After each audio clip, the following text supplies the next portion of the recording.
just to talk through the setup I've got on this rod.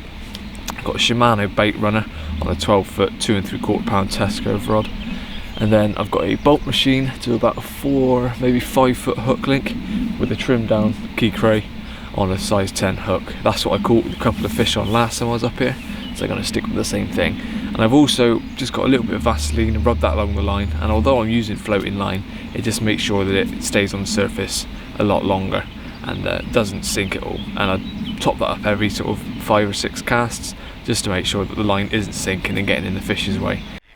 Well, as we're coming towards the end of the session, I thought I'd talk you through the method I use for surface fishing.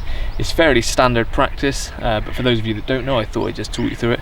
As you already know, the rod, reel and sort of hook link and surface controller setup I'm already using. But when it comes to casting out, where I've been feeding the fish and getting the feed in has been mid-water, and instead of casting directly to where they are, where I spook them, I've been casting just beyond and feathering it down, and just before it hits the water, stopping in line. That kicks the hook link away from the surface controller and makes it land a little bit softer, so you know that everything's out straight. Then I wind it back into where the fish are feeding. Obviously if there's someone fishing opposite you can't do that, but luckily today I've had quite a lot of open water to myself.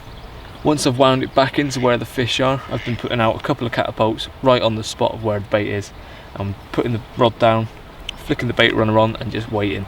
The method I'm using today with the bolt machine, it does just hook them up as soon as they take it, and that's what I've been using today. And once I've got the fish in the net, I then quickly put a few more catapults out, probably about 4 or 5, depending on the size of your catapult, just to keep the fish interested, because what you don't want to do is lose the fish that are feeding there. So I put out quite a lot of bait to keep them interested while I deal with the fish on the bank and film it, put the fish back in the water, get the rod out and repeat the whole process over again. So that's what I've been doing all day, and it's proven pretty productive. So I'm going to be carrying on for about another hour or so and then heading on. The batteries are almost dead. I've been rinsing my cameras today, so I hope you've enjoyed this video, but maybe there's one more fish to come, who knows. And there we go, fish number 6.